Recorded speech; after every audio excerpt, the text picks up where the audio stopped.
Looking for a place look like Susan, Susan Day.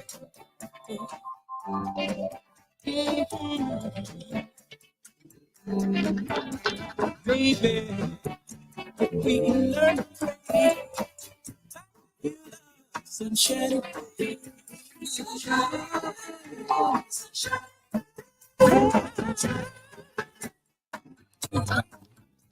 And he was running through a rain, turning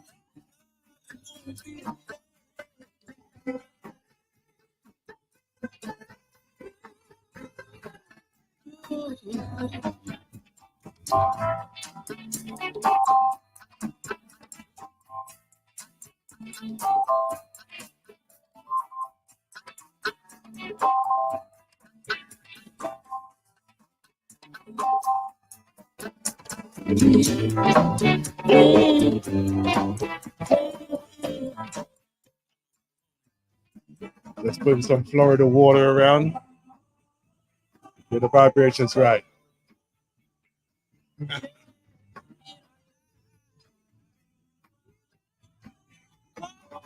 Ooh.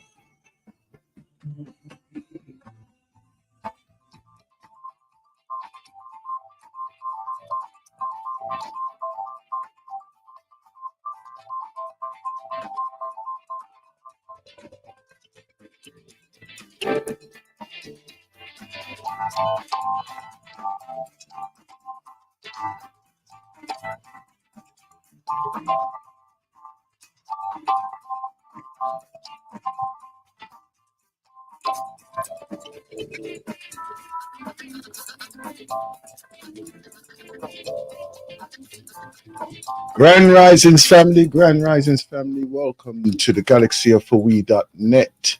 Here, live and directly to you, my family. Boy, what can we do? I'll give you a couple of minutes of this. Get yourself together before we take our personal journeys into our lives, our existence.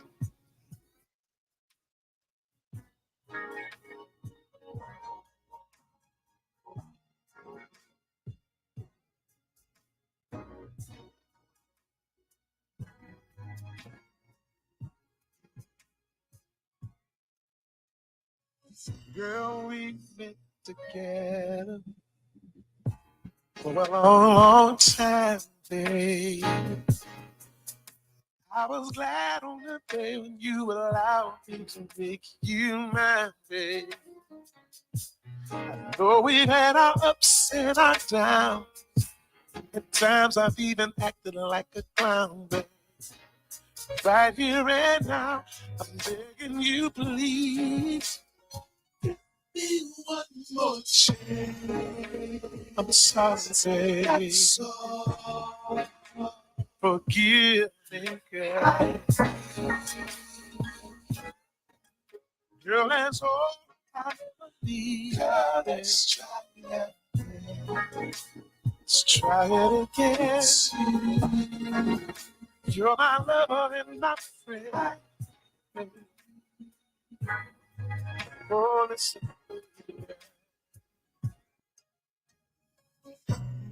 Baby, I can see it in your eyes. Ain't deep down inside. Girl, I'm so sorry I broke your heart. And it hurts me so bad. Girl, I know I acted like a fool, baby. When I treated you uncool. But now I realize I apologize. If I ever did anything to you, baby, please be please. Girl, I'm down on my knees. Baby. I love, I need you, baby. You can find it in your heart. Girl, let's make a new start. Babe. Let's not throw away this love, girl. For the wrong that I've done, let me say I'm sorry. For every single tear that I made you cry. Sorry. If you can find it in your heart to forgive me, babe. Girl, I promise I'll never make you cry. I'm down on my knees.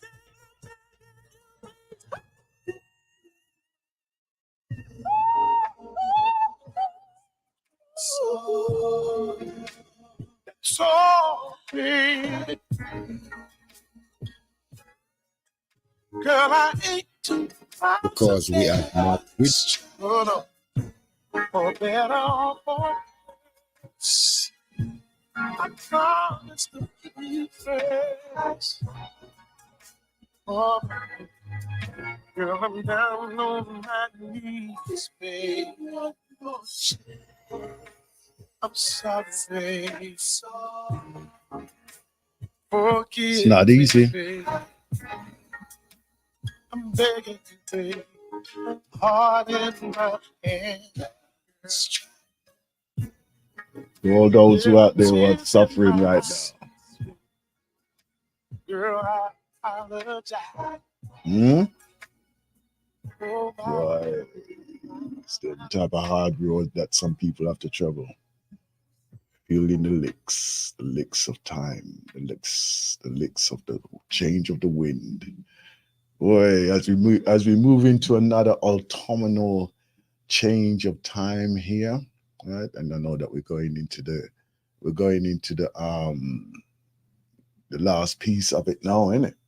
Hmm? We're going into the last piece of it now.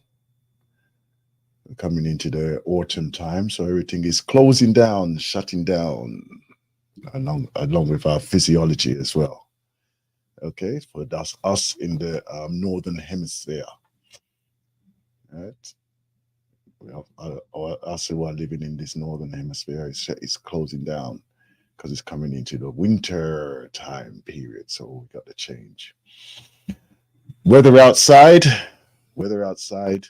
I'm only going by my visual, yeah, because I'm coming in and it was sprinkling. It was sprinkling on top of me, and I know say that by the time everybody's up and rising in the next 30 minutes, 30, 40 minutes, that it's going to be raining outside.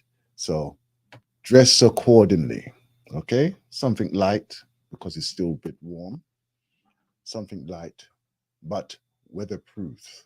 Okay, so something that will deflect the water off you and you don't get too wet up out there. Right? Even carry one of those old those apparatus. What's it called again? An umbrella. Carry one of them umbrella. There, so because as a resident health practitioner and specialist, Dr. Stephen Ferguson said, there's a whole heap of things that's dropping from the sky, and it can also be absorbed through your skin. And these things contribute to our ailments, our conditions, But the body is such a beautiful thing. The body is such a beautiful thing. And when I say that such a beautiful thing, it does what it needs to do. It does what it needs to do. Do not be cursing your body when you are ignoring the maintenance of your body. Do not be cursing that. Recommended each and every cycle is a clear out, obviously, so that your body can optimize the nutritional foods that you are putting in to your body. Time to review or take another look at your certain foods and dietary habitual practices at this time, right? If you know that you're overindulging in one or another, then you know what? Make the adjustment. Make the adjustment. Get active. Get active as well. And don't make the excuse of the weather. Do not make the excuse of the weather, because in all weathers, everybody and everything exists, and it's always moving. Imagine now, imagine. Can you imagine if you had to go and hunt and seek your food? Yeah? If you had to go on a migrational journey to go and get water, fresh water. Huh? Can you imagine that? If you had to be mobile continuously, how many of you would be able to survive that right now? Because I tell you, there's some who even find it difficult to just climb one flight of stairs because of the condition that they are in. And I use that word condition. I use that word condition mainly because we have conditioned ourselves. We're not taking or making alternative actions to maintain or sustain our bodies so that it's actually healthy, right? I can walk along the road. I can walk along the road. And how many of us have that C spine? You know, that one that hook over, the one that you can't stand up straight, totally erect. You can't look straight in front of you. You find that posture difficult to hold and maintain. How many of you are actually struggling just to do that? You want to test? You want to test? Okay then, I'll give you a test. I'll give you a test. Take out your phone. Take out your phone, because I know you all got one of these, right? And what I want you to do, right, is just raise the phone up to your eye level. Raise the phone up to your eye level. So basically, you're holding the phone in front of your face. And how many of you can maintain and read the contents on your phone without it dropping below your chest level? How many of you can do that for any length of time? And that is how your body has been conditioned to literally be in that subservient, downward, depressive, conditional posture. I see my neighbor shouting out this. We are the ones who are responsible for our conditioning. So therefore, let's take note of all of these things that we are supposed to be doing. If we are not hydrating ourselves properly, let's increase the water or liquid intake. We should be juicing more vegetable juicing over this period, right? Taking some more vegetable juicing. That means food that comes from the ground, so we can juice those. And I would say a good 90% of the stuff what comes out of the ground we can juice. We can juice. Okay? At least 90% of it. Leaves and roots. Leaves and roots. Okay, we can juice them things there. We have to do our research into what is going to be what we need for ourselves, right? We need to obviously hydrate to what we actually do require, right? Right.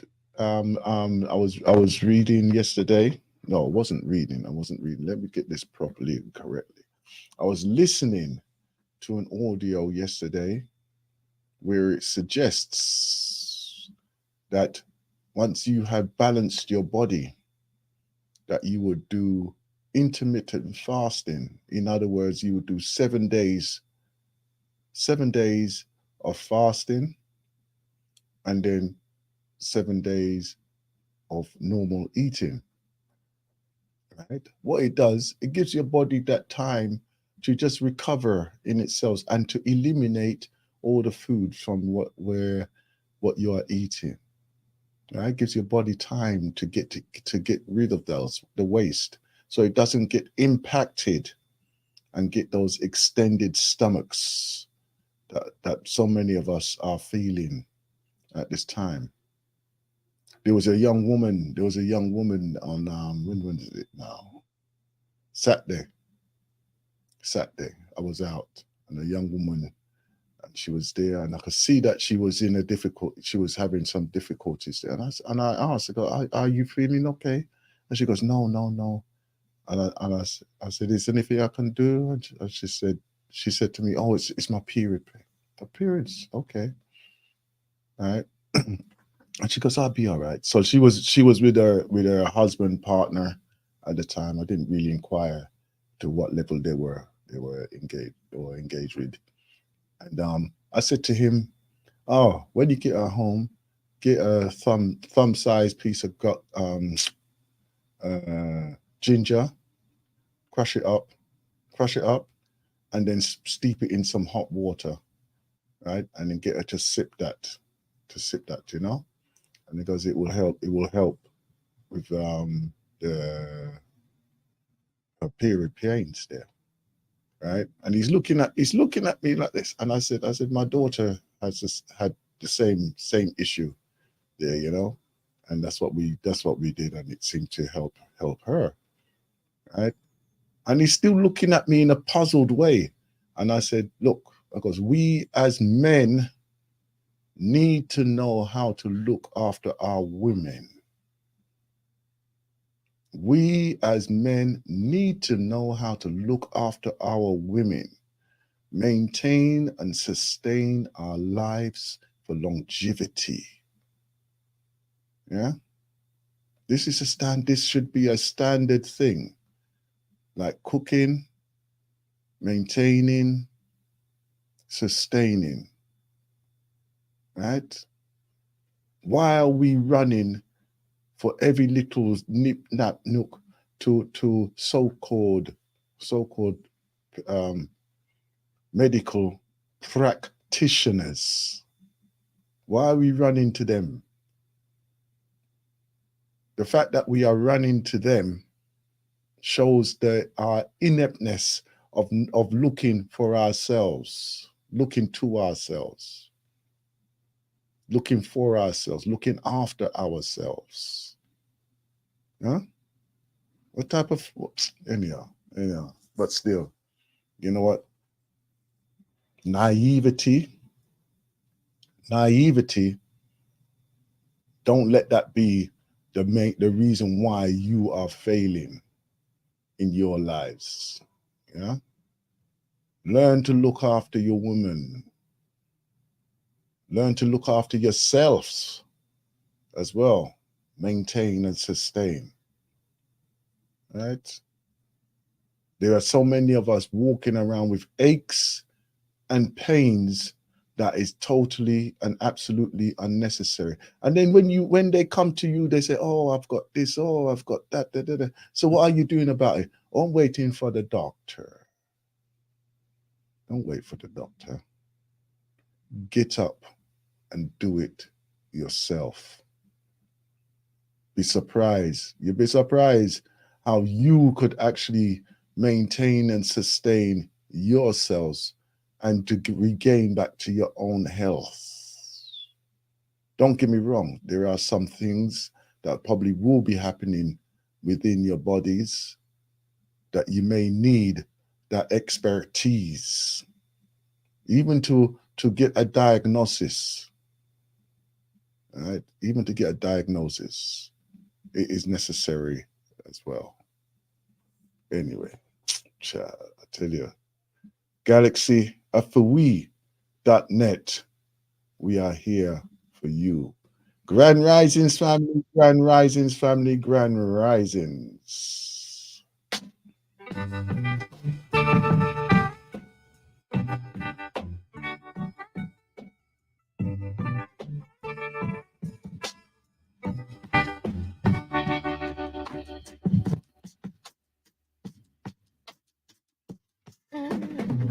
Longer and stronger, that's how I live. The more I get, the more I got to give. 50 years of soul gone by, and 50 more to come. You think you've seen something, but Lord, I've just begun. Pretty young things, how they come and they go. Ain't nothing lasting but no dirty show. But a woman like me can stand the test of time. Day after day, you know that I'm longer and stronger. That's how I live. The more I get, the more I got to give. 50 years of soul gone by, 50 more to come. You think you've seen something, but Lord, I've just begun. I've seen my hard time. Oh yes, I've been busted. Trusting people who never have been trusted. But after all those lessons, hard to learn, I still got my pride and plenty of soul to burn. Longer and stronger, that's how I live. The more I get, the more I got to give. 50 years of soul gone by. Yes. You think you've seen something, but Lord, I've just begun.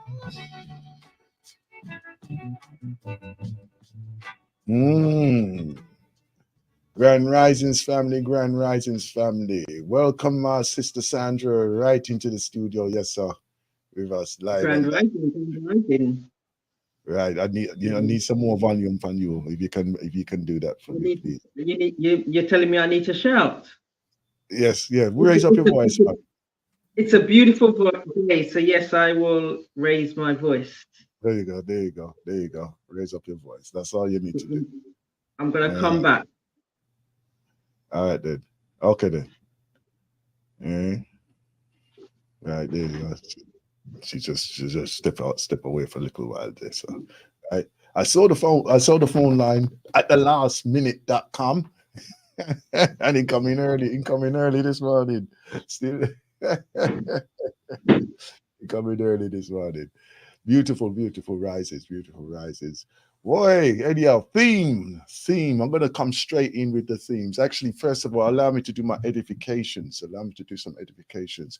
Obviously, we have to rise up the management and all the team, the Galaxy team here, and I'm in full appreciation that each and every one of you are doing a really great job. Because as I'm there doing my home duties, right? I call it home duties. As I'm there doing my home duties, there's always, I come in and I'm listening to the shows and everything, and as you know, I do like to, and I'm gaining the confidence of actually interaction with some of you presenters as well. So You know, like, it's one of those things that we have to learn how to do as well. Talk to people on different levels, as Mm. well. So, don't feel said that because I'm a presenter that I can come and I will be so oratorily perfect every time. No, no, no, no. No. But I do try. I do try to improve each time as well. So, anyway. All right. Anyhow, Grand Rise is my sister. Grand Grand Rising. Rising, Grand Rising. I thought you said someone had come in early.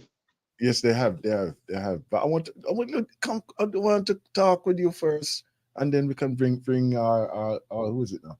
It's Brother Akram, right? So Mm-hmm. yeah. Oh, sorry. You know what I've done? You've cut him off, haven't you? No. I didn't have his mic up. I didn't have his mic up. His channel. Okay. Okay then. All right then. We're all firing now. We're all firing. All right. Good. Beautiful. All right. Greetings, Brother Akram.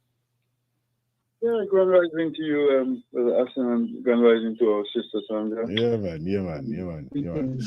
Right. I can give an interaction with you all today. Yeah. Lots of things been going through my mind, and wow. And like what you were just pointing out, I mean, and in fact, I mean, some of what you were just talking about, I mean, I've been going to my mind to bring to the table. Anyway, when continue with Sister Sandra, and then we can go on from that later.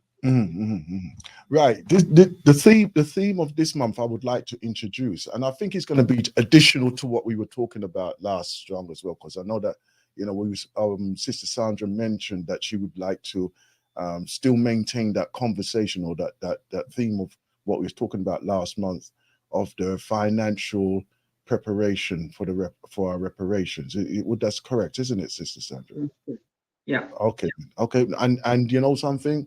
Not a problem at all. Not a problem at all, because obviously, if there's other things that you want to bring up on that, and you want to bring it on or bring into the discussion around that, that is all part of the purpose of what we're doing here as well on the Grand Rising Show, because we can't just go visit something one time and totally dismiss it, because we're looking of how we can put it as a constant, continuous action that we can work on continuously, right? Yeah. So all these type of things we have to keep maintaining and keep talking about, right? So that we can improve, right? So if there's any things that change, and like with life, things change, right? And we have to be on top of it as well. We have to be on top of it. Yeah. Don't let me go do all the talking, No. I because, like I said, some of our conversations within the family do not always revolve around the unspoken, and finance being one of the unspoken. And what we need to do as individuals collectively is think about how we interact, how we approach money, and how we approach those conversations. Do we actually approach those conversations? Do we go into a store or see something and think, I can't afford it, even before we've actually considered what it is? Do we talk ourselves out of a conversation that regards money? We want to go on holiday, and rather than going on the holiday that we planned for the family and ourselves, we think about going on a day trip. So it's the wrong way around from a thought process. And it's how do we then address that thought process? Because if we do nothing every single time when we think about, okay, we're going to go visit the family back home, wherever home may be, or we may choose to go to say, we want to go and visit some of those beautiful places that other people have been telling us about, whether it be our friends and or family. And we don't go because the first thought is it's too expensive, or we've checked out the price and it becomes too expensive, rather than thinking about what can we do in order to make it happen. Mm. because everyone Mm. else can go there. So what are we doing? What can we do? So we need to Yeah. have those conversations and keep those conversations going, because Mm. it's changing the inside that will affect the outside. It's Yeah. not just moving from one chair to another and thinking that things will change. Mm. Mm. I'm hearing, and you know what's resonating with me right now as you're speaking, right? How does that reflect right across all aspects of our existence, or that person existence? Because if we're putting up a resistance in, like for instance, going on vacation, right? And then we're looking at the barriers that we'd be facing to actually do that. How much are we going to actually enjoy being on that vacation once we've achieved it, right? You know, Is it going to be an exhausted journey getting there, you know, mm-hmm. right? And And then you're carrying that thought pattern and mm-hmm, condition to get there, mm-hmm, to say, I've done this now, right? mm-hmm, What's next? And you're not even in relaxing and saying, you know what, the purpose of me getting away is to rejuvenate myself and recharge myself, mm-hmm. right? You'd probably just be still in that running like a rabbit. I will, Yeah. as I will coin the phrase, running like a rabbit, and Mm-hmm. and you're not getting anywhere. No, no, you're it's that hamster wheel, and Mm, you start complaining and belly aching in terms of why things aren't changing, but you're mm, away, but you're not appreciating the beauty of what's around you. You're not mm, slowing down. You're still running and running and running, and it's only when, and a quick hint and a tip, it's you need to slow down in order to mhm, speed up. mhm, mhm. And you know, it's all I feel in line, because, like, you know, thinking of what the theme would be this month, right? My suggestion is to think on the freedom mindset, the Mm, freedom mindset, right? I know that I've mentioned it on a few occasions, but I just want to bring some clarity to it now, right? mm, When I say mm, freedom mindset, we have been working within a system. Some of us have been living within the system all our lives, right? mm, Like Brother Akram, he's originated from a different part of the world, right? mm, So mm, in his aspect, that this is just part of his transitional life, right? Because he still has the vision of going to other places and experiencing a life outside of mm, this. This only mm, serves a purpose, right? Would mm, I be correct mm. in saying that, Brother Akram? Yeah, most certainly. I mean, I was Mm. just waiting for you all to finish so that I can Hmm. Hmm. uh, Okay. bring in my thing. But Yeah, yeah. yeah, Okay. most certainly. Yeah. Okay. Let me finish this up. So, you know, for us to really be free now, right? Let's look at our value, and this was my main initiative or impetus, right?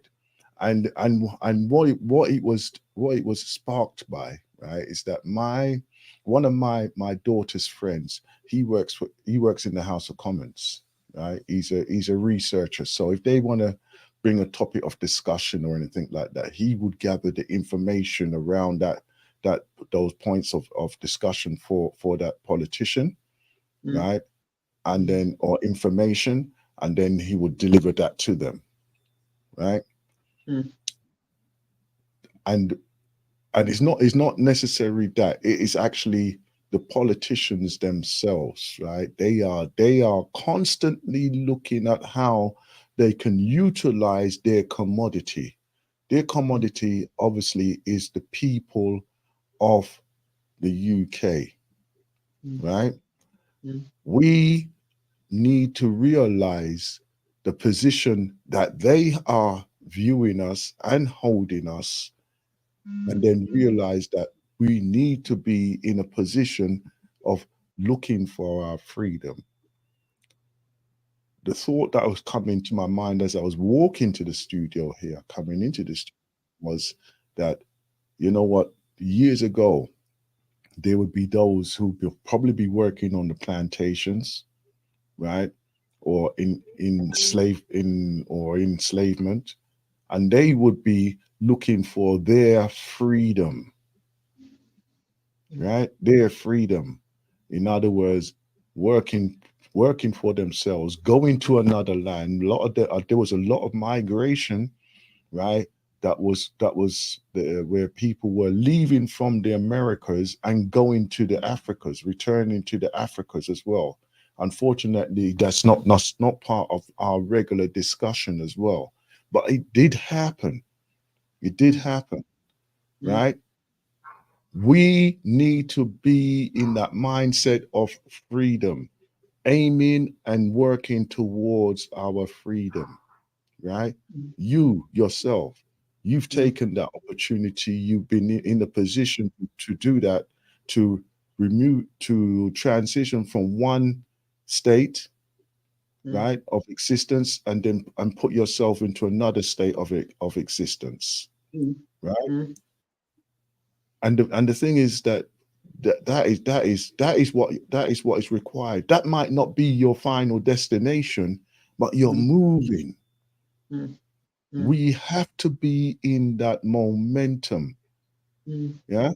So this is the type of this is the course of discussion, or part of the discussion, that I would like to bring for this month's discourse, right?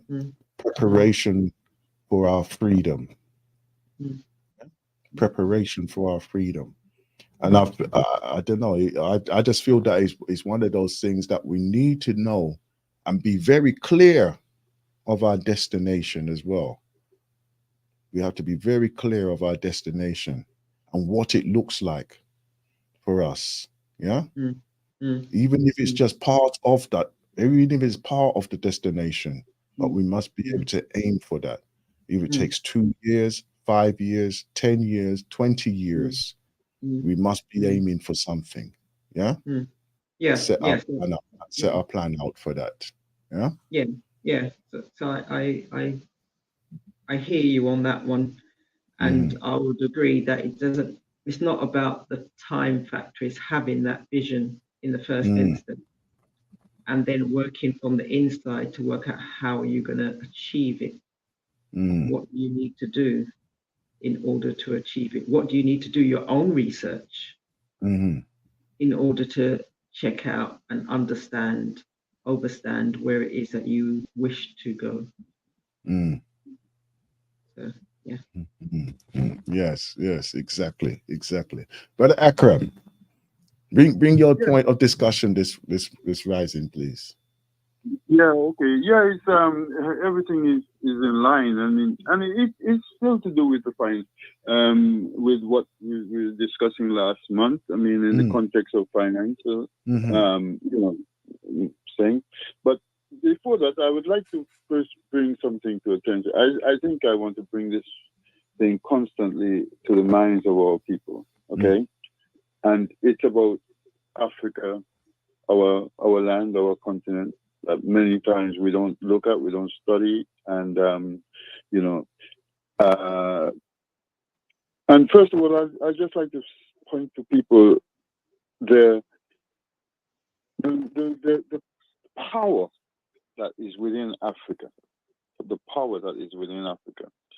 right? And that is, I want to point out that, look, Africa as a continent, over 11 million square miles, okay? Right, that means it's larger than China, Europe, and America combined, okay? And with those three countries I mentioned, China, Europe, and America, running on an economy of $70 trillion, right?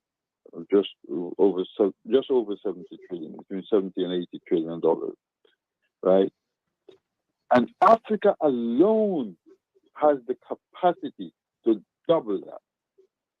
Africa has a capacity to reach to a level of $150 trillion. That's more than the world economy at the moment, GDP at the moment, just Africa alone. And the reason why I'm bringing this, because we need to be looking at this great potential, because everybody runs America, the American dream, and people run for the last hundreds of years, American dream again to get it. Okay, I'm gonna pose a question to you. Right? You talk as African as a combined entity, right? Yes. Now, we can speak and see and vision outside of the box as a utopia type of experience that we would like to see, right? Can you actually see everybody and all of the whole of the continent of Africa moving together in unification to actually work and to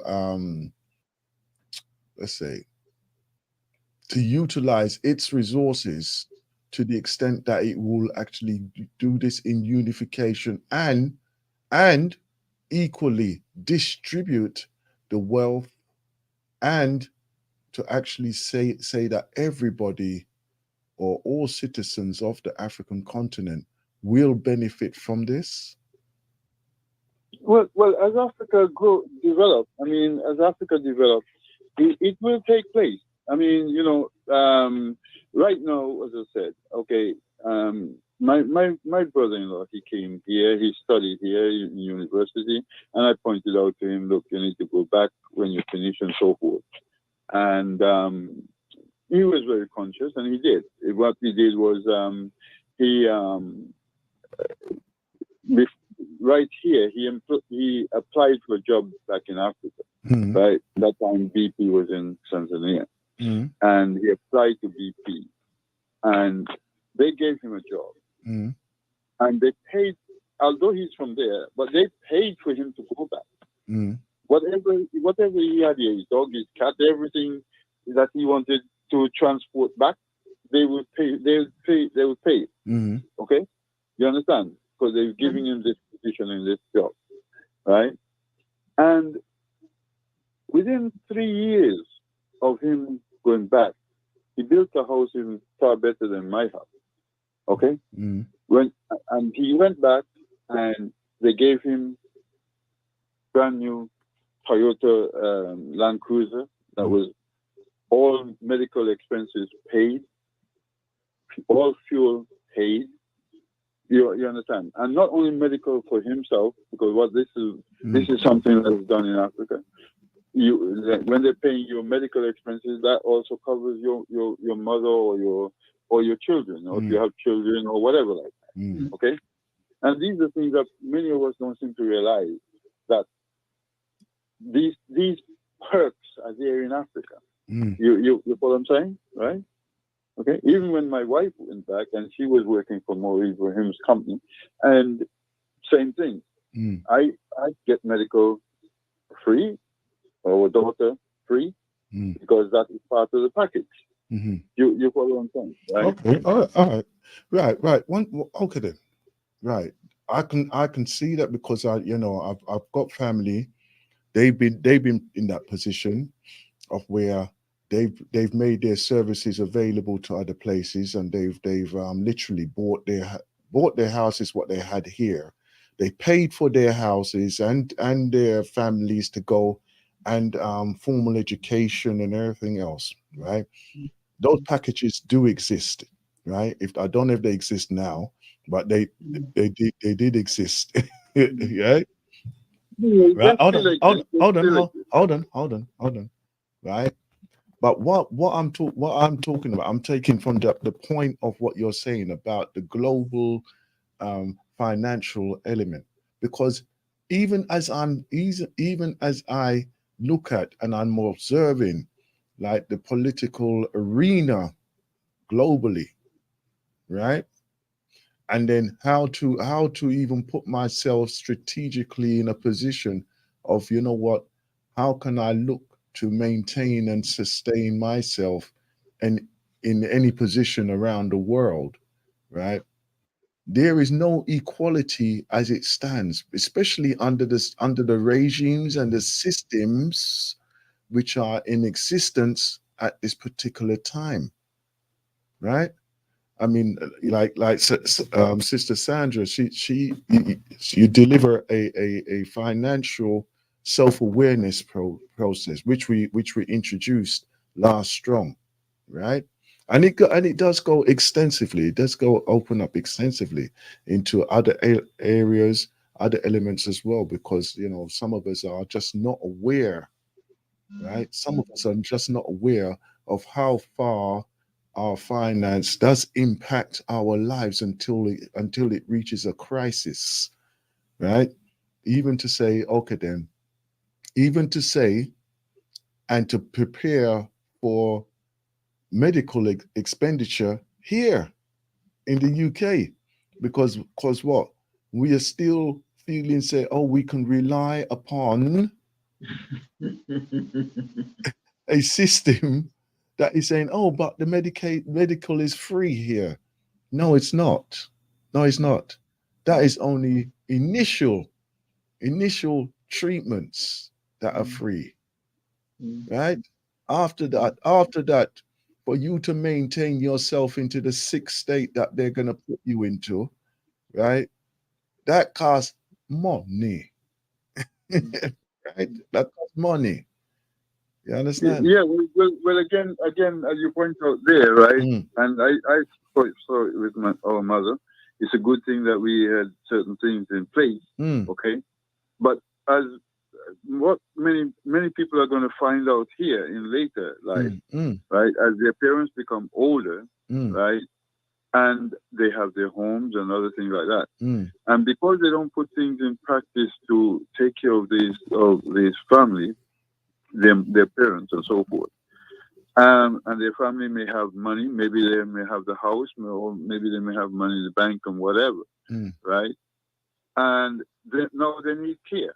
mm, And because you're working, because you have your family and mm, other things like that, you yourself cannot be there permanent mm, looking after them. So mm, now you're going to have to employ somebody to come in to do that. mm, And what the government here does is, yeah, it's free if you don't have anything. If you don't have anything or you don't have, then it's free. But once you have, they're going to look and say, wait, they're going to assess you, wait a minute, you have money, why should we be paying for it? mm, Okay? You mm, understand? You see? And once you have over, I think it's £15,000 or so forth in the bank, they start saying, hey, wait a minute, no, you have to pay for That's these right. things You have yourself. to pay. Right? Okay. Now, where are you going to get the money from? Either you have that money, that money you may have there saying, well, I'm saving this money for whatever. Then you have to dig into that saving. Mm-hmm. And if you can't dig into that saving, now you say, well, okay, I have a house. And now the government wants to take over. I say, well, okay, fine. We're going to have to take this house and sell it, whatever, to get the money to look after you. We're happy to look after you, but we're going to take this house. Now, all that thing, the family, the children and so forth, is not going to be benefiting anything from that house anymore. Right? So that house that they think that they're going to be benefiting from, sure, goodbye to that, because the government is now taking, because they have not put in place something to either look after the parents and that's why I continue to, because as I said, I had to look after my uncle back home, okay? And that is back in Montreal. And it was very expensive because the wages that you have to pay there is almost similar like wages you have to pay, really, it's very expensive to the extent. You know what I mean? You have to pay somebody to come in, wages is high. And that's why I looked at Africa, because I'm saying, wow, you know what I mean? The money that you're paying here can go so much further back in Africa. You follow what I'm saying? Right? Because like my mother, unfortunately, she didn't want to go, so it cost us a lot of money here. But I could have take her there, pay for nurses to look after her full time. You understand what I'm saying, Mhm. right? And it would not have cost as much as what we had to have pay for home Well, care here. and this is just the thing. It's like, you know, we could say exactly the same, like for those who want to, if their parents agree to that, to send them to the Africas, to the Americas, or wherever, you know.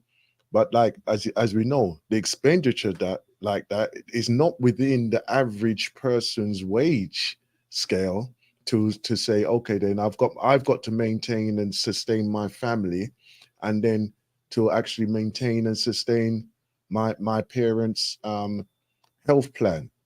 Yeah, you see, there are quite a large percentage who have not prepared for that. They have not prepared for that. Yeah. So Yeah, but the point is, what I'm saying is that sometimes these parents, they may have a house. You know, yeah, you have a house that's yeah. worth Hold three, on. four But hundred that thousand has been one of the government. That is been one of the biggest governmental get outs of looking after their people, right? For so many years, even to the extent of where they're doing it now. I think they changed the rules or the laws recently. If my memory fails me, I'm not sure, but I'm sure that they changed the rules that they can come and actually compulsory take over the purchase of these houses, and then that would override anybody being able to pay privately for the maintenance of the health, right? So basically they want to actually sell those properties, take the money, put into their coffers, and then distribute the wealth for themselves. They want to maintain control in that way. Yeah. 100%, 100%, and that's Yeah. why we have to be very mindful of this situation, because Mm, as I said, you may think, hey, I got a house and so forth. Your mother is, 80 years of age or 70 years of age, mm, whatever, mm, and she's sitting in a house that's worth over 400, 500 thousand pounds, mhm, and all of a sudden the government say, well, you want to give her full care, mm, so we'll take that house and sell it, whatever it is, and then we can put her in our home and maintain her, mm, right? mm, mm. You see what I'm saying? So therefore, you get no benefit from that. Oh yes, yes, no. The children get no benefit from that. So all that money that the mother's been saving up, putting to whatever, it's gone. The children doesn't get any benefit from that, and Mm, all mm, people need to be very mindful of that. And that's why I was saying, and maybe again, that's another program that we as Africans need to do, mm, is to say, well, look, you know what? I mean, like Brother Quico is at the place there, is to develop areas in these places to look after our elders. You know well, what I mean? well, Because I mean, send this them to is these what places where it's a lot cheaper to be done. this is what I'm looking at to bring that obviously into a conversation, right? How do we prepare for our own people? And we need to be doing that. We need to be coming together, right? Even myself, I'm wow, hold on. I just had a realization. I'm coming I'm into my early 60s now, right? So over the next 15 years, I'm probably gonna be on that line as well. You know, you have to come and look for me now, you know, right? But I don't think I'll be actually be like that, you know. Yeah, well, But well again, we don't know what's yeah, going to happen, you well, know. as I said, thankfully, myself and my brother, because again, you were talking about the freedom, Mm, the mm, freedom, and it was mindset. something that I was always working towards when I was very young, Mm, and being a sailor, it also showed me freedom, mm, because mm, what happened is that it used to be great when at 5 o'clock at night when we're getting ready to sail to go to another destination, whatever, mm. and see people rushing to get into their cars to go home to the traffic and everything like that. And I'm thinking, yeah, look at this. I mean, look at this. You know what I mean? right? Yeah, You know, yeah. having to fight through this traffic and trying to get home and all this sort of thing. Look at me, I'm just sailing away into the distance. You know what I mean? None of the headache You'd be of traffic surprised. and all of this sort of thing. You know, You see what I'm saying? you know the time that brings to me. I'm sorry, Sister Sergeant. You know, we read it, but the time when I always see that is when I'm in like if I'm in a hotel or something in a different destination, and then you Right. see the rush hour time, and you think, wow, no matter where you go in the world, everybody's underneath this thing here, and it's all you know, when they come with this expression called the matrix, right? You know, and you just see everything just moving and everything now. Go, wow, look on this now. Look at this. All these people are exactly the same. And even when you have the conversations with them, no matter where around the world, right? Man and man is the same. Woman is the same. They all want the same. They still argue and fuss and fight about the same thing, no matter where they are around the world. You know. So you know, some of us might feel say, oh, you know, if I go to this place or that place, it's going to be different. I'm going to tell you now. I'm going to tell you now. It might sound different, but it's exactly the same. But you know, Hold on. Let me bring in Sister Sandra into this, man. Let me bring Sister Sandra in. My thought and my thought process is, we need to make the preparations before we arrive. So if we're thinking freedom, we're saying, what are we putting in place? So when we're thinking about, okay, the elders or those who are moving through, transitioning through life, and for them to go back to Africa, which I recognize, brother, that you're speaking about, and the potential that that continent has, whether or not it be the individual countries or the continent, the individual countries and the continent as a whole, there needs to be a mindset shift. So there needs to be more of us traveling to those areas and those regions, because what you were speaking about in terms of your brother and the opportunity that he had, I know people that have done that in other countries, but I also know that that opportunity is not as available as it was in the past. So what do we do as an individual in order to get ourselves in a space whereby we know what to expect, or we know where we want to go? And that's going to be involved in the traveling. You can't wait until someone is sick in order to say, yep, let's go over there and you can get help and you can get support. You can't wait until you're 50 and think, okay, I'm going to get to an age called X and then uproot the whole family and go, or go myself and move into a community, a situation without actually have done your research. And I love the word that you used there, Brother Aston, when you said in terms of the person working in in central government doing the research for the MPs. I would encourage the family in the first instance to do their research. Which country? Because you speak about it as we recognize it's a large country. You've spoken about the size, you've spoken about the economic opportunities. And it's not the first time that you've spoken about it, but I would encourage our family to go and look, to go out there and have the dialogue, to go out there and travel. So I know that another pilot on Galaxy has written a book in collaboration with others, Makoim Sankofa. So it's experiences of living in Africa. So within that book, and I think there's another one that he's done, whereby there are other authors. So it is an anthology where there are other authors who are speaking about their experiences of going to live in the Gambia, into the South Africa, into the other countries within Africa.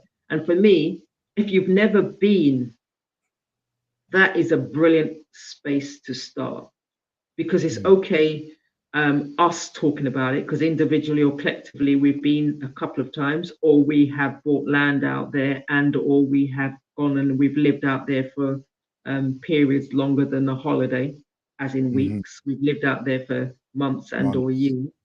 Yes, yeah.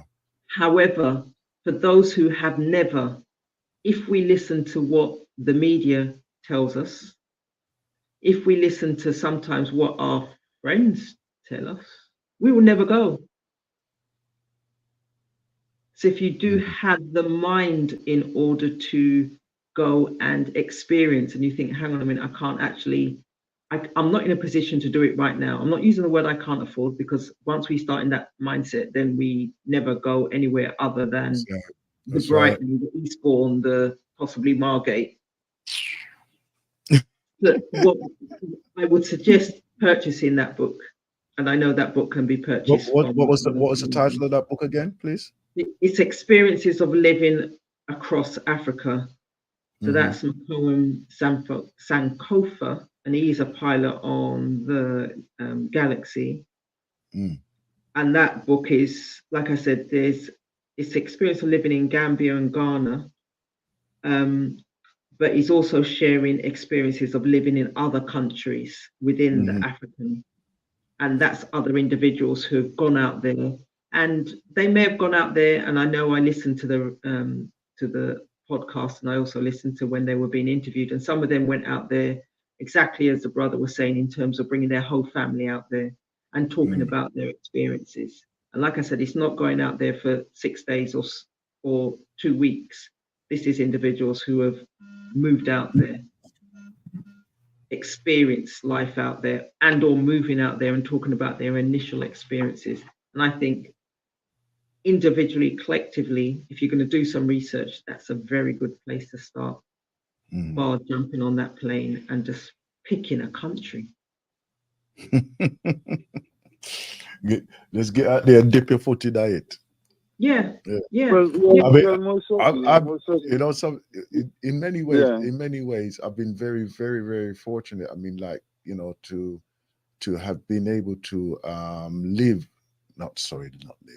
work extensively around in various places around like the Europes and the Americas as well, Africas, you know, and extensive times as well, like 6 months, year and a half, and all them business there, you know. And in doing that, it obviously opened my eyes and my experience of like what's available to us, right? I know, and I'm very aware that many of us will never have that opportunity, or has not have had that opportunity. This is why I encourage all of those who are able to travel and experience other cultures, right? And I don't want to do it in a drunken stupor of party and you know, sleep through the day and only come out at night and all them things, and this, or stay within a hotel complex or anything like this. I wouldn't, or this type of thing there. I mean, to really put yourself and immerse yourself into the actual cultures. I mean, like, I feel that with the rise of the Airbnb, it gives you the opportunity to really immerse yourselves into the culture and then be that independent, you know. So it's not as you know, it's not as like clinical as it can be. Don't get me wrong. If you want to go and stay in a hotel, that's fine, because I enjoyed staying in a hotel every now and then. But I feel the real experience is to get there, go do the shopping in the local shops, go and prepare your food using local ingredients and conditions, and actually enjoy living the experience, you know. There are many of us, right, as I say, would never actually put ourselves in that position or haven't done that. But I would say do what you can. Do what you can to ensure that you can actually experience that yourselves, you know. Brother Akram? Yeah, that's why I wanted to extend it to the situation of our parents who came here, not only here but around the world. I mean, most of our people in the Caribbean and in Africa as well. Mm. You see, and like I was pointing out to Vanessa some years ago, if I had tickets going to Canada, right? I had 1,000 tickets going to Canada to give away, and I had 1,000 tickets going to Africa among our African people. And I said, okay, here's some tickets, free tickets. You can go to Canada or you can go to Africa. I was saying to her, look, the tickets going to Africa, from what I see, would be left there, and the tickets to Canada or America or some of these other places would be gone in less than no time. And that's a sadness for me from our people. And I met a young Jamaican one time, and we was talking, and he said, "Oh, he just came back from Kenya." I was a bit astounded because I knew not many of our people just pick up and go to Africa. So it was great for me to just meet this young man who just went down to Africa, And so we, in conversation, was talking to him, and he was saying, just something rushed through his head, and he went there and so forth. So I was asking him the question, why do you think that our people? He said the problem that our people have is the McDonald's effect. Okay, yeah, and then I think what they mean is they want it already done. The idea of having, like I myself, I've had to go there, build the whole house, build the toilets. Right now, I'm having to fix my road. I have to, in order to get to my property, and I have to do a road nearly half a mile long. All these things I have to do myself. You understand what I'm saying? It's not the government or somebody. It's not already done. I have to go and put all of those things. You follow what I'm saying, right? And these are the challenges that many of our people don't want. They just want to buy a house, and I just go inside, and I don't want this headache of having to do this and do that and so forth. But that's Africa. Africa is developing, and these are the things that is required, And as I said, today, I'll bring you to the point of this. The Chinese guy, the one the richest guy in China, the one who saying Alibaba. And he's been to Africa, and he's saying, look, it's my dream to visit 3 African countries every year for the rest of my life. Yeah, brilliant. Right? That's what he's saying. It's my dream to visit 3 African countries. And here we have 50-something countries, right? And I'm hearing my friends, I'm going to Spain, I'm going to this. Wait a minute. How many of you saying, let us go down to Africa, let's go down to Ghana, spend a couple of weeks, as Susanna said, go and visit and see the place, right? We have 50-something different countries. I mean, it's the birth of our foreparents. And this is just the thing, because the sad thing is that many of us are measuring our experience or potential experience by the media, like the news reports and their sensationalizations of explosions, death and destruction and everything. So, and you know what? I'm very, very surprised still with all the information that we give out, that there are still those with the mentality, and when they go to those places, they have the expectations of what they have experienced through the media, right? And you hear this through their voices. You see it in the way how they engage with people, right? Look, I some years ago, about 10 years or more ago, about 6 guys from Jamaica, they came down with me, they stayed with me, right? Okay? And every one of them, and one of them, because he knows to like walking and so forth, 5 o'clock in the morning, he's already get up, he's gone walking around, he felt so comfortable that he could just get up and walk. You know what I'm saying? He was saying, why Jamaica may have to be a dodgy. You understand what I'm saying? But he's saying, why? They just felt so comfortable, And I remember in Tanzania, out in the bush, met this white lady. I said, what are you doing? Are you by yourself? She said, well, this is Tanzania.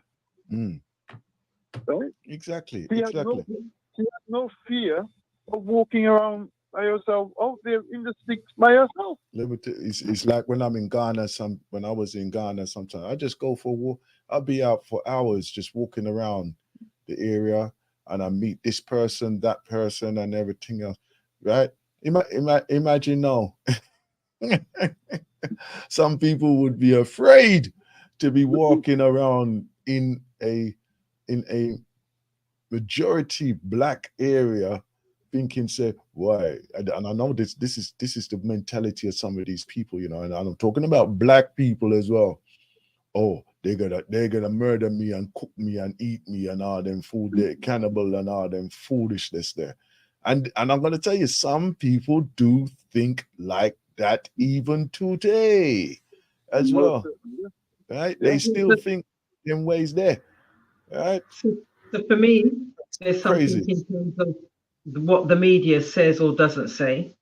Exactly. But what I would say is that, Brother Akram, exactly the same way as you said that you've gone out, in the past you've gone out there and you've gone out there with 6 other people and showed them.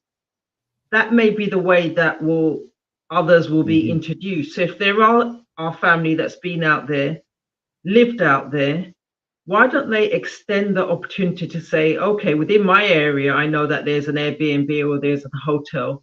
So talk to other friends and family that they have and say, well, I'm going out there or I live out there. Why don't you come and visit? So that you can experience what I experience or what I see. Because a lot of us won't go on our own because of that fear factor, whatever that may be. And some of it may be justified, I put that in quotes, because of their upbringing. So they justify it in their head. And what they've been told, it means that it's obviously true. But what they do need is someone who's already on the ground. Someone's already out there that has made a life or visits on a regular basis and say, you know what? I'm not paying for your ticket, but yeah, I'm going to X country in 2024, making my plans now. Most certainly, and as I said, I've been, you know, even many people from the continent. I mean, because in the field where I work and so forth, and I encourage them because that's why I talk about Africa all the time, not showing off or anything. Yes, you are. Yes, you are. It's trying to get people to understand. Look, my friend, look, we have, you know, we have the cream of the cream here. You know, I mean, not all of us may necessarily make it, but the potential is there. I said, even if I don't, you know, at least I can have fun in trying. You understand me? The potential is so vast. And I remember there's a brother right now. He was going through a terrible divorce here, right? His wife take him to, I mean, his $1 million house, take it and everything like that. Okay, right? But you can imagine the stress that this person is going under, right? Not only like he wanted to take this and take that, but he used to come down with me and so forth while he was going through this. And, you know, after the divorce, he wrote me and said, thank you for letting me come down, you know, he's still relaxed and so forth. Now he's bought 3 houses in Africa, right? He's got 3 houses and a business going on in Tanzania right now.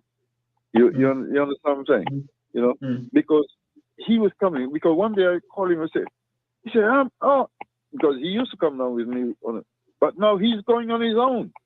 He's now transferred on his own. You understand what I'm saying, right? You know, so I'm just showing people that look, and as I said, there's another brother. He's from Ghana, and every time he meets anybody, he says, "Go talk to that guy. Go talk to him." You know, he's telling them to go and talk to me. You understand me? You know, he said, "Look, this is the guy you need to talk to." You know, because he's now got 100 acres of land, which he's from Ghana, but he had no intention. But now he's got over 100 acres. He's now trying to build a 40-bedroom hotel and everything like that. So that's why he's telling everybody, look, you see, this is the guy who gave me that incentive, you know. Go talk to him. Yes, of course. Of course, and that is how it should be. That's We how need it to should be. share our experiences as wide as possible, so that we can encourage others to take a look. If it is a case of going out, as Brother Aston says, in a hotel and doing a week in a hotel or 10 days in a hotel, or you're going out because there's an event, it's a dance, it's a party, it's a whatever. But I would say sneak away. If there's nothing that's been organized with the local people, sneak away, walk out of the front door, turn left, turn right. It makes no difference. Listen, you could just go sit down in a cafe away That's from it. the maddening crowd, and you could have a fantastic time just engaging with the people who come into that cafe. I'm going to tell you that now. And if you choose not to engage, observe. Just observe. Just watch what life is like. Yep. Yeah. With, go and see how wild go on. Yeah. See what go on out there, sir. Telling you. No, that's what I'm saying. You know, we have over $150 trillion development in there. How much of it you want? You know, I mean, you can dream. You understand what I'm saying? And that's what ACOM keeps inviting us. Look, whatever you're doing here, you can bring it to Africa. Africa needs it, right? You know, just go and take it. You know, look at, as you said, do your research and so forth. I'm not saying everything is rosy and things like that, but do your research and see what you can do. Because, as I said, all four parents came here. They didn't know what they was coming to meet, but they came.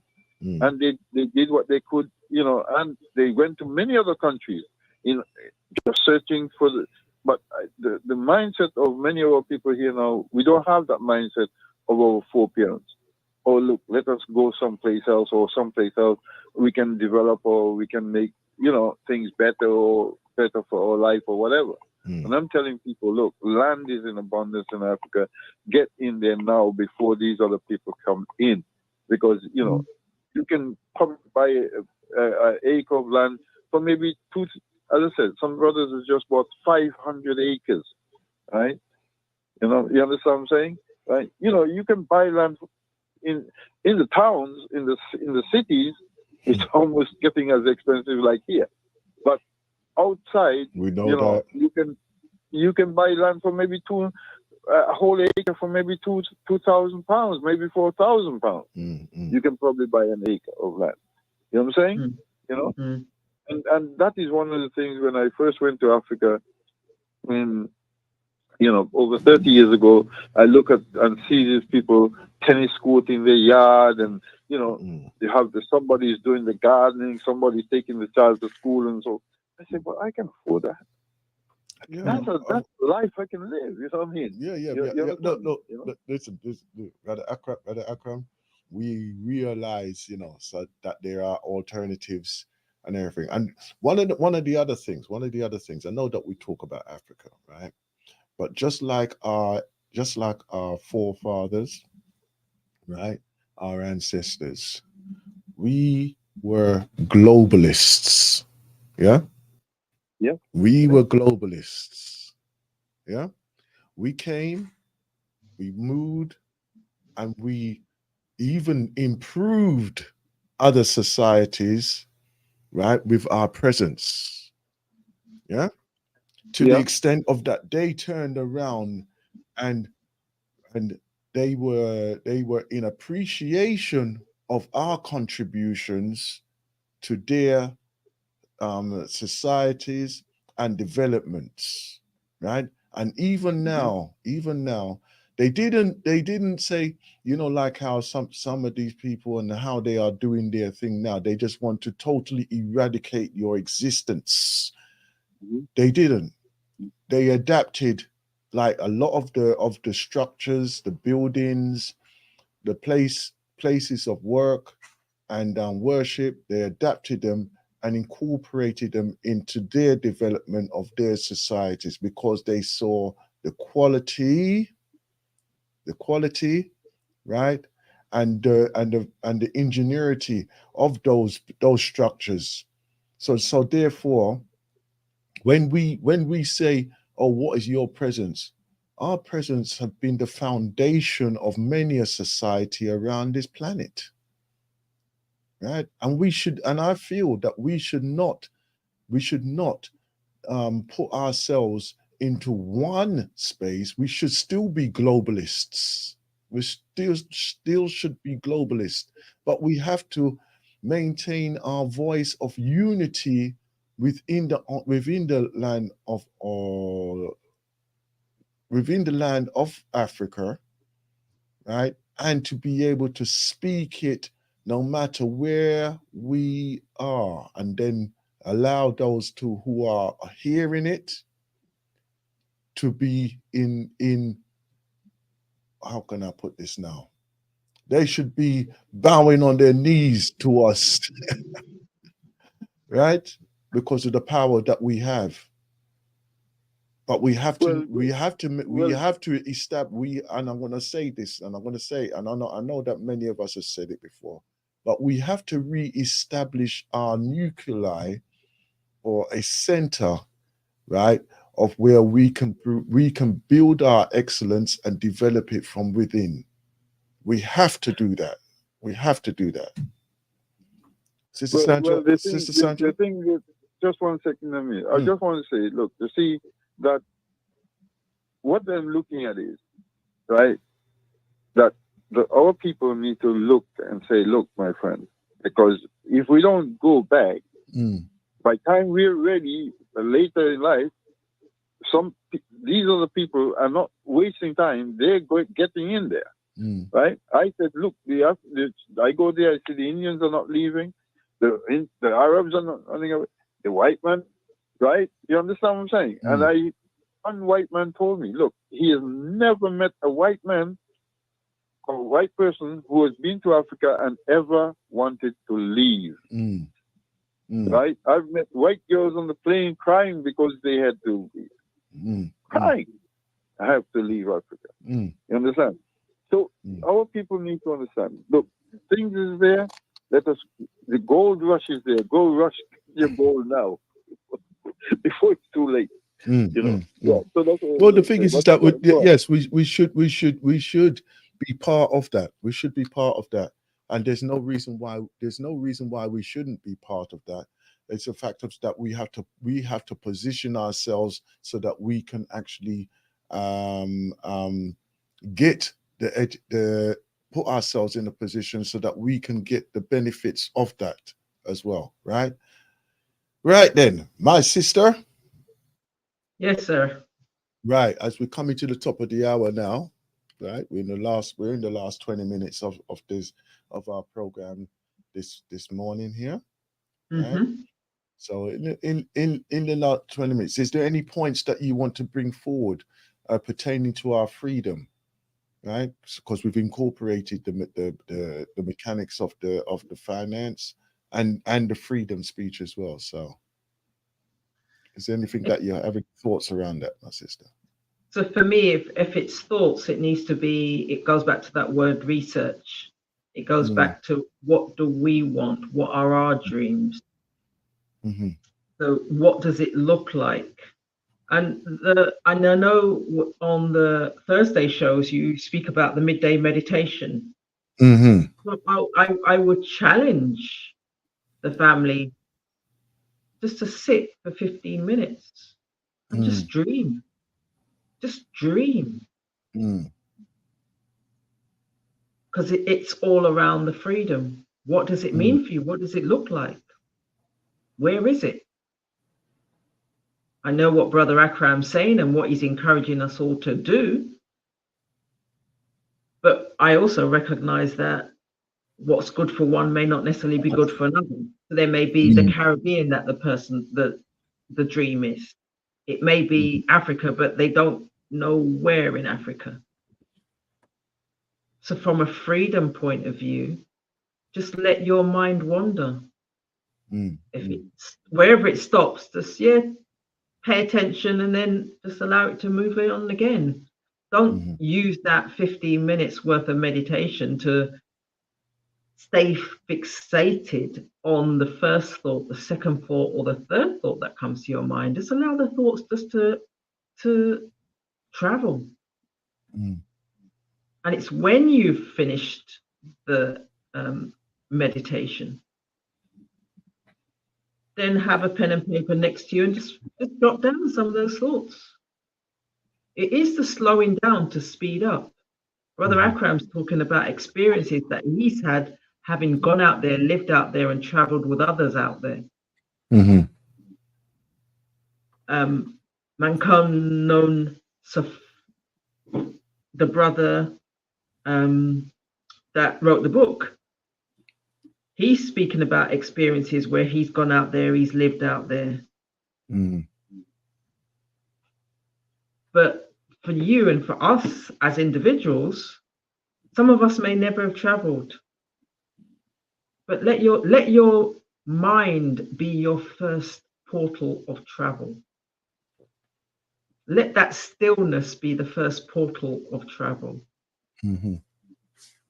And then think about the research in terms of looking at the book, thinking about your thought process behind finance. How do you deal with money? How do you feel about money? What do you say to yourself when you're in a store or you're looking to do something or go somewhere? And it's not whether or not it's a humongous amount of money for the cost of that item, but what are you telling yourself? But take that time out in order to do the internal work, because the external work will happen. The doors will open. Mm. So that's my initial thoughts to add to what Brother Akram has said and what you've said, Brother Aston, in terms of the word being freedom, but also for me the word is slow down in order to speed up. Do your research in that time. Right. For me, I just miss Brother Julius. If you can call me back, Brother Julius, I'll put you into the call. One of the things that I've realized, right, over the time, that is that we get very stagnant within our own conditions. Yeah, very stagnant. As we say, what do you call home? What do you call home? Right? And the thing is that obviously if you're conditioned, and I know I'll keep pushing this thing, and it literally is, if you're conditioned, right, to say this is where we are, like how you have those homing pigeons, right? No matter where you take them, the only time they're going to be happy and feel that they're back in one place or whatever is when they return home, right? No matter how much they go and they experience what real life can give to them, right? They have that feeling of when they come back and they walk through those doors again, back into their cage of oh, this is home now. This is my home, right? When you are conditioned like that, you have to question your value, right? Your value is very, very important, right? Yes. And this is why I'm emphasizing that we have to really see where our freedom and what our freedom means to us and work towards it. Right? It might be that, you know what, we've literally sold ourselves into a life of serious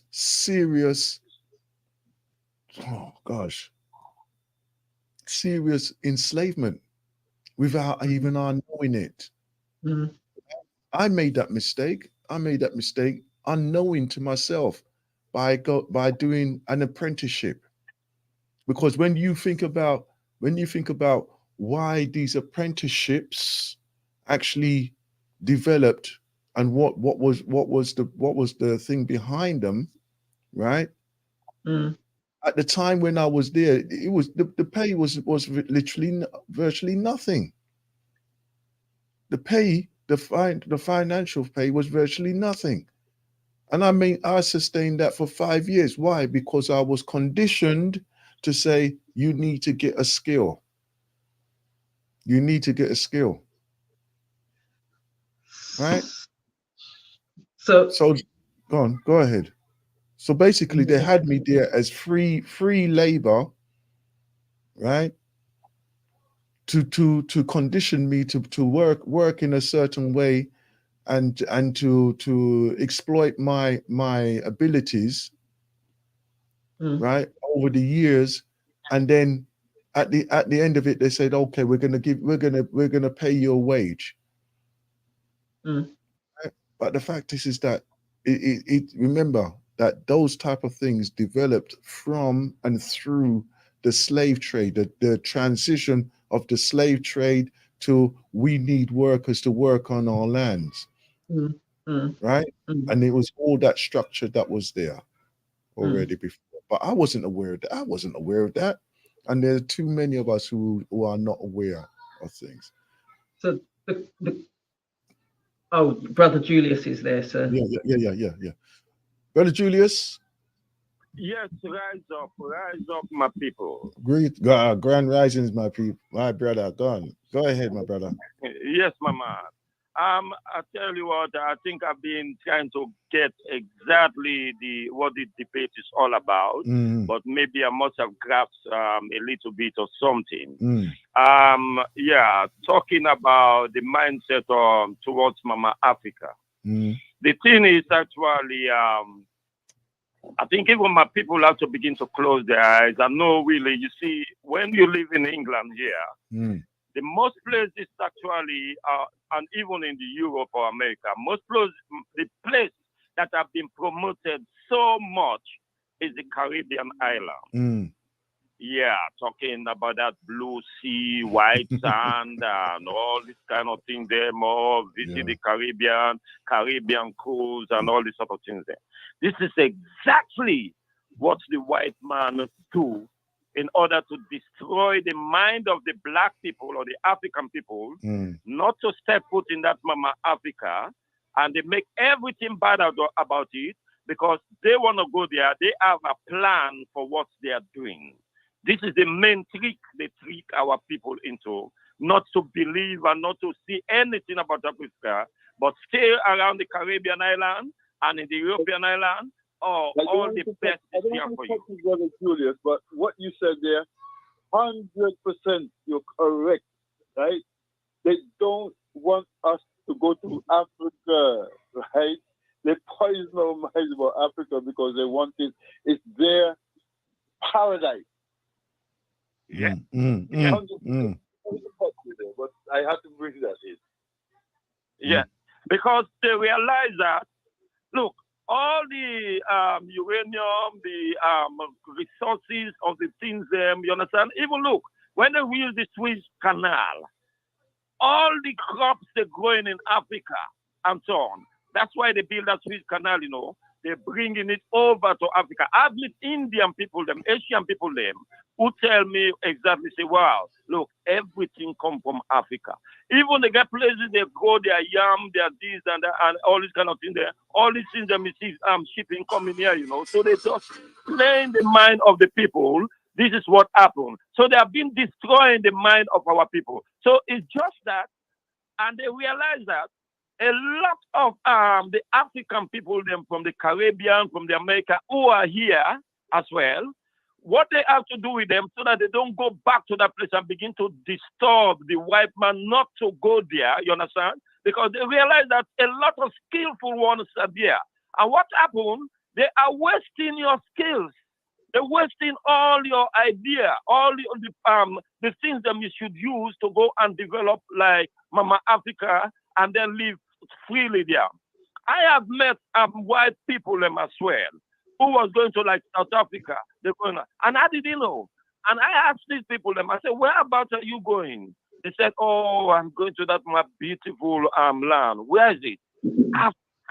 They're going to South Africa. They said, oh, one thing about it, when you go there, it's so peaceful. It's so what you love. Oh, I miss home. These people are calling our place home now, my brother and sister. Can you imagine? So this is the thing. But what I would love to say again, you see, for we to go and develop, like, okay, like man, like brother Akram, he normally talk about the ACU and all these sort of things there. But I know it's kind of, he put his hands on certain business them as well and all these sort of things them. So, you know, I mean, you are a pioneer of that kind of mentality, of that idea, right? Say, well, look, we have to go and do something. We have to bring things them together. So, my brother Akram, what I would like to put to you, what can your initiative there or the things them you develop, how can you just, put it to people and say, look, all right then, we're going to Tanzania now or going to some places then. I will love 10 people them to join with me so that we develop this engineering farm, we develop this agricultural farm, we build this house, we develop, you know, something like that. We develop this structure. But I will need 10 people them who can come with me and we develop this one. Because when I was listening to Marcus Garvey's son and Kwame Nkrumah's daughter, Kwame Nkrumah's daughter make weapons. It's not every land or that 54 land country that is going to do something immediately. It's about even if 4 pick up, the rest will follow. So if you get an idea and so on, he said, all right, then I need 10 people. Each one can bring up this amount or whatever it is, or let's go to Africa and let's just develop in this idea I've got of something. This is how the ACU can something can be prolonging and everybody begin to see and say, wow, whether Akram develop such a structure, whether Julius developed such a structure of what they normally say, brother my sister there, Sister Sandra, developed such a structure of what she's saying, but she's just looking for 10 people or whatever it is so that we prolong, because it has to start from that again. You know? That's my brother and sister. These are the things that we're saying. I mean, I know that all of us here who are on the station right here, apart from Sister Sandra, who don't call into the show them. well, I say that, but I haven't heard you call each other. Really? Okay, right. She said it. She's nodding in agreement, right? But we are regular contributors to the programs here on the Galaxy, right? So our comments and our train of thoughts have been well versed, and we've shared our views on a lot of the subjects that are here that we cover on Galaxy, right? The obviously the well-being and the outlook for our family, the Galaxy family, the global African family, right? I feel that we have put our point forward on many occasions with strong words of our desires, our expectations as well. The works that we have done as a collective, globally, the works that we have done as a collective, right? It's only part of the journey, of its development. This is why we still maintain our conversations around subjects that probably, look, we've been through that 100 times, we've spoken about that 1,000 times. If we move it a millimeter, 1 micro forward, right? It is moving.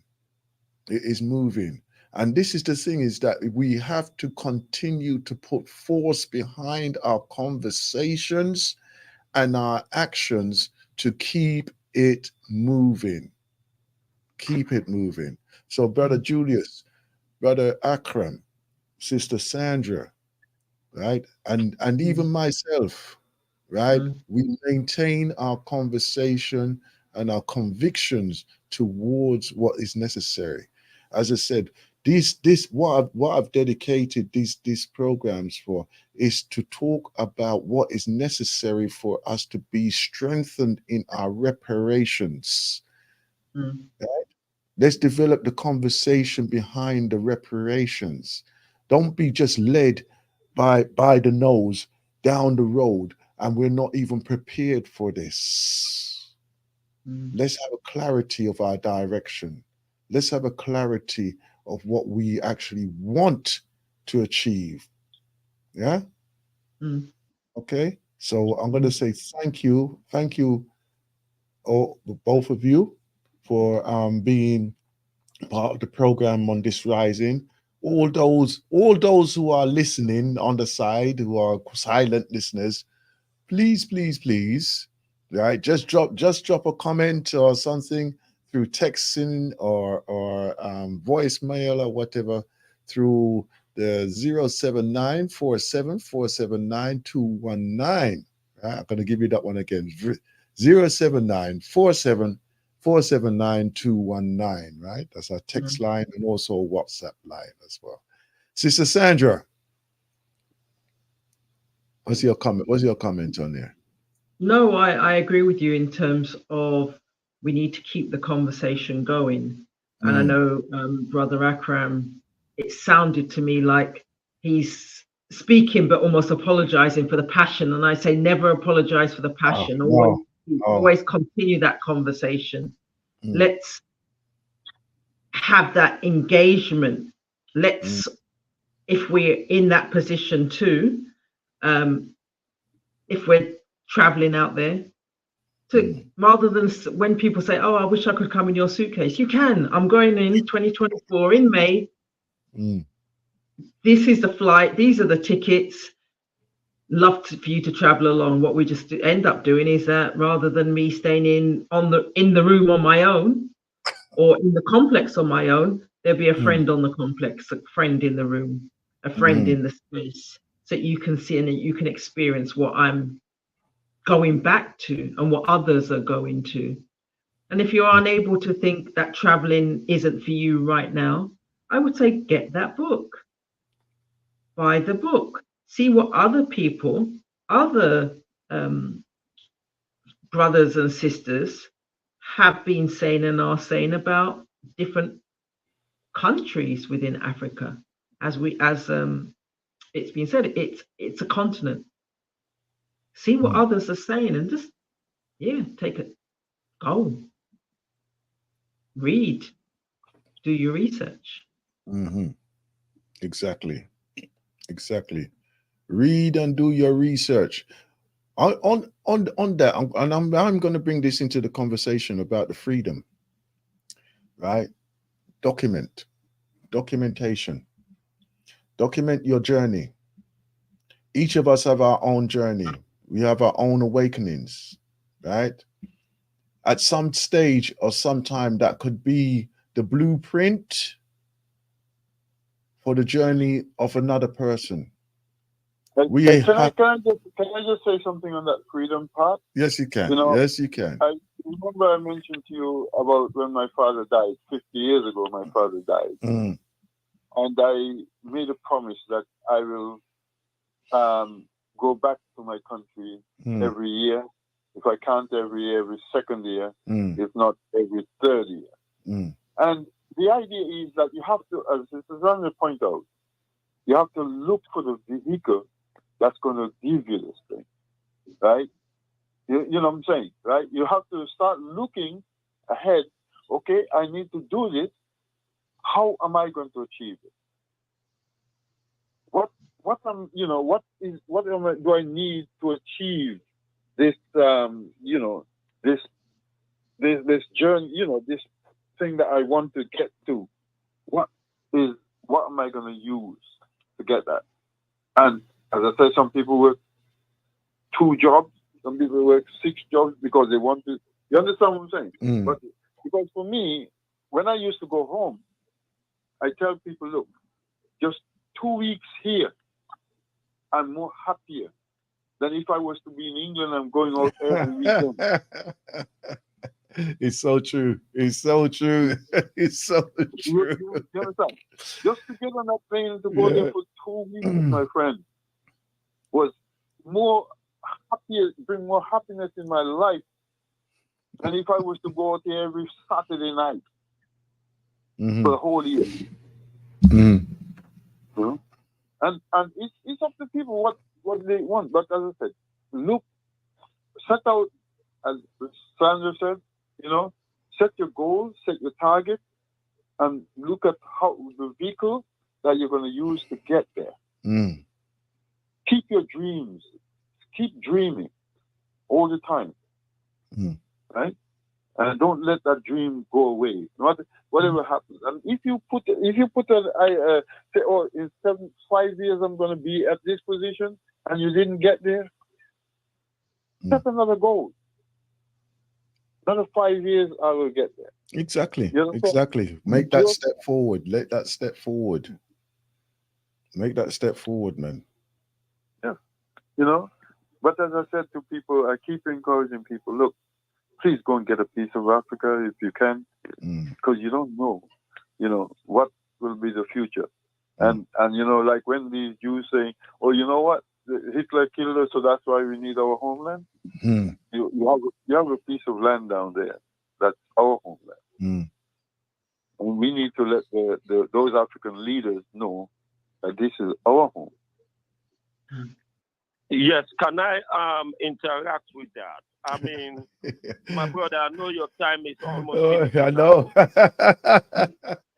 Yeah. Go ahead, I know brother. your time is almost finishing now. Yeah, man. Like, brother Akram just added something just now when he said to try how we have to integrate and meet with these leaders. Just like people like Burkina Faso and all this kind of these people them who are doing this revolution now. Because you see, I don't want us, especially our people in here, they're reading, and reading all, getting information, and they're getting wrong information, because I think our people are full of so much speculation, right? Even that brainwashing thing where they're talking about, oh, maybe that revolution, let's watch them, it's not true. That is, you are just imagining. I think our people imagining too much. But go inside the city, not just the story and them thinking about that, or hear news, you build up on that, and you analyze it and build up in a different way, without you don't even see exactly how things are going on. Because I've heard this kind of comment when they say, oh, maybe we have to watch these people and because of the revolution, it might not be the revolution, but let's watch them. Why are we sitting in that kind of mentality instead of we go to this place and add on? We must, right? For example, when I went to like Jamaica or whatever it is, I know these people, they like breadfruit. They like certain things or whatever it is. In Africa, there are people who make it like a football. So what about if you go there, you integrate, and you go and get those farms where they develop all these sort of things there. Like in Jamaica, they get cassava leaf, they get cassava or whatever it is. In Sierra Leone, they like cassava leaf or whatever it is. People arrange that shipping and all these kind of things there and ship to Sierra Leone. They want them in Africa. Ship the breadfruit down to the Caribbean line where they like it. This kind of things, intercontinental, around the black people, and we do them things. But people have to think and say, look, this is our goal. Stop looking at Africa through the eyes of the white man. Stop it, my people, and then you will begin to see something. So that's my saying. Right then, right. I'm in the last few seconds of the show this strong here on the galaxyoftheweed.net. Sister Sandra, last words, please. I've just enjoyed the conversation, and let's just keep having it. Yeah, exactly. Right, my people, we shall see you on the next time that our paths shall cross. Next up will be our brother Kwame, right, for the Griot Show here on the galaxyoftheweed.net. Until then, move good and let peace be your guide. Bye.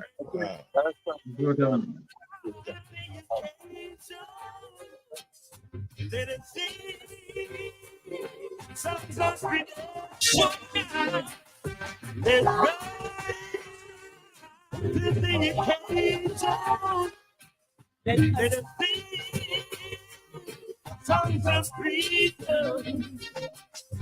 Over the years, history has been repeating itself.